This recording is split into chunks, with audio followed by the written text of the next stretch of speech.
Hello guys, कैसे हैं आप लोग। आई होप आप लोग सब ठीक होंगे। तो आज हम अपना चैप्टर शुरू करने वाले हैं, मेजर ऑफ डिस्पर्जन। ओके, विचलन के मापन। शुरुआत में हम इसका परिचय पढ़ लेते हैं। इसमें हम क्या क्या चीज़ें पढ़ेंगे वो सब कुछ डिस्कस करेंगे। और मैं सबके लिए अलग अलग वीडियो डाल दूंगा।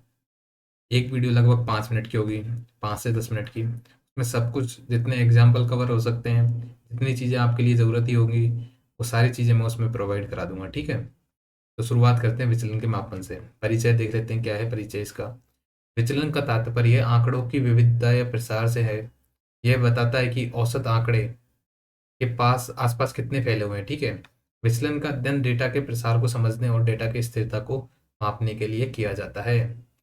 विचलन का मतलब होता है, जैसे हम लोग कोई समांतर माध्य निकालते हैं, फिर कुछ भी निकालते हैं, वह अपने असली मान से कितना ज़्यादा विचलित है।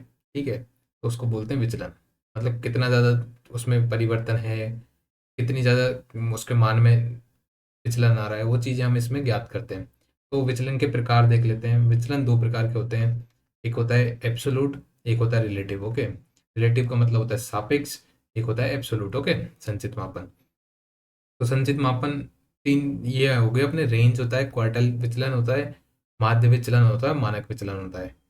और इन्हीं में जब हम गुणांक विचलन निकालते हैं इनके, तो वो आ जाते हैं सापेक्ष विचलन। ठीक है, मान लो माध्य विचलन का हम माध्य के सापेक्ष अगर विचलन निकालते हैं, तो माध्य विचलन में अगर ए बार का भाग देंगे तो वो अपना सापेक्ष गुणांक विचलन आ जाता है। ठीक है, ऐसे मानक विचलन में ए बार का भाग देंगे तो ये अपना मानक गुणांक विचलन आ जाता है। ठीक है, ये चीज़ें आप आगे चल के देखेंगे। तो शुरुआत करते हैं हम इसके पहले चैप्टर, जो कि है रेंज। तो रेंज है ना, रेंज के बारे में हम सब कुछ पढ़ने वाले हैं। बहुत छोटा सा चैप्टर रहने वाला है, 2 से 3 मिनट में इसको कोशिश करेंगे कि कवर हो जाए। ठीक है, तो रेंज क्या है। रेंज परिभाषा देखते हैं। सीमा डेटा सेट में सबसे बड़े और सबसे छोटे मान के बीच के डाटा को प्रदर्शित करता है।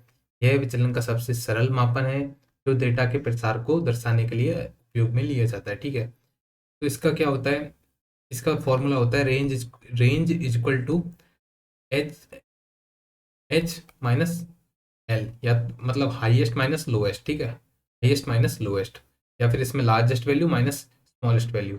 आप कुछ भी देख सकते हो, एच माइनस एल भी कर सकते हो, या फिर एल माइनस एस। मतलब एल मतलब लार्जेस्ट, स्मॉलेस्ट, हाईएस्ट, लोएस्ट। ठीक है, अब ये तो हो गया अपना एब्सोल्यूट मेजर। जब अपन सापेक्ष निकालते हैं, सापेक्ष मतलब किसी के सापेक्ष में, किसी के रिलेटिव में। ठीक है, तो उसका क्या होता है, उनका गुणांक विचलन का फॉर्मूला होता है, ये तो होता ही है, एल माइनस एस है ना, फोन में एल प्लस एस आ जाता है। ठीक है, largest value upon smallest value, largest value upon smallest value. ठीक है, अब इसके क्वेश्चन कर लेते हैं, कैसे क्वेश्चन आपसे एग्जाम में पूछे जाएंगे वो सब कुछ कवर कर लेते हैं। ठीक है, की विशेषताएं देख लेते हैं। सीमा का उपयोग डेटा की विविधता और प्रसार को मापने के लिए किया जाता है। सीमा कब निकालते हैं अपन, कि भाई ये कहाँ से कहाँ तक है, वो इसकी सीमा हो गई। ठीक है, यह केवल चरम मानों पर आधारित है। ठीक है, सरल एवं शीघ्र गणना।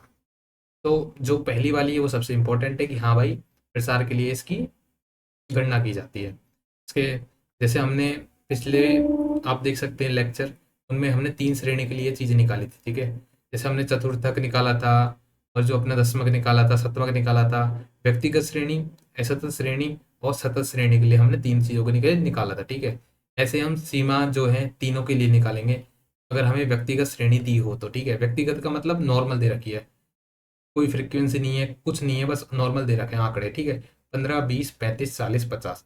तो इसकी हाईएस्ट वैल्यू कितनी हो गई, 50। लोएस्ट कितनी हो गई, 15। तो इसकी लिमिट क्या हो गई, 50 माइनस 15 इक्वल टू 35।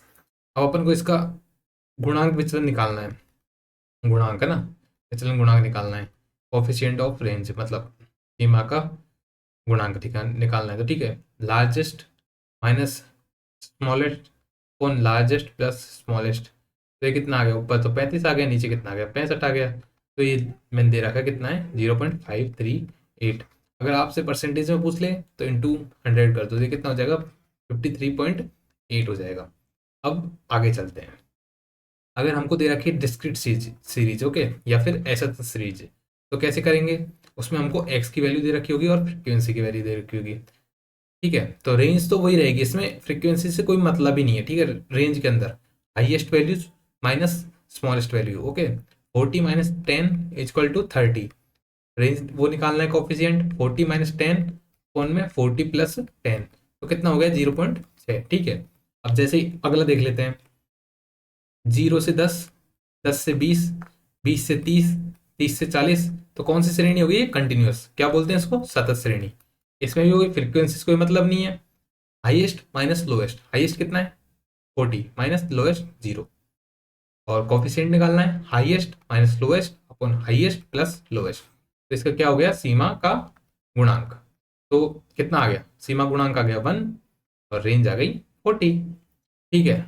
अब आगे देखते हैं इसके लिए लाभ क्या है। सीमा के लाभ, सीमा की सीमाएं और वास्तविक जीवन में उपयोग। सीमा के लाभ क्या है, सरल एवं शीघ्रता से गणना योग्य, ये मैंने लिख रखे हैं, मैं आपको बता देता हूँ कौन कौन से इंपॉर्टेंट होंगे, ठीक है। डेटा की विविधता को शीघ्रता से समझ देंगे शायद। सीमा की सीमाएं देखो, सीमा की सीमाएं मतलब लिमिटेशंस केवल चरम मानों पर आधारित है, मन मध्यता को नजरअंदाज कर देता है। मान लो 0, 1, 2 और यहाँ दे रखा है 5000, इसकी सीमा पूछे तो भाई कितनी आ गई 5000 माइनस 0। अगला चौथा पद ही अपन को 5000 दे रहा है, लेकिन ये जो मध्य के मान है क्या है हमको कोई नहीं पता, ठीक है।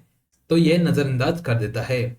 जब डेटा में आउटलेयर हो तो यह भ्रामक परिणाम दे सकता है। आउटलेयर मतलब कि भाई दूसरा मान बहुत बड़ा दे रखा है, या फिर जो बाहर का लास्ट वाला मान होता है ना बड़ा दे रखा है, तो आउटलेयर अगर ज्यादा है तो ये भ्रामक मान परिणाम दे सकता है। जैसे 5000 माइनस 0, अपन को लिमिट तो दे रखा है 5000 पर 4 है, हमको कैसे पता लगेगा इसमें एक और तो है, तो भ्रामक मान हो गया, ठीक है। अब इसके वास्तविक जीवन में उपयोग देख लेते हैं।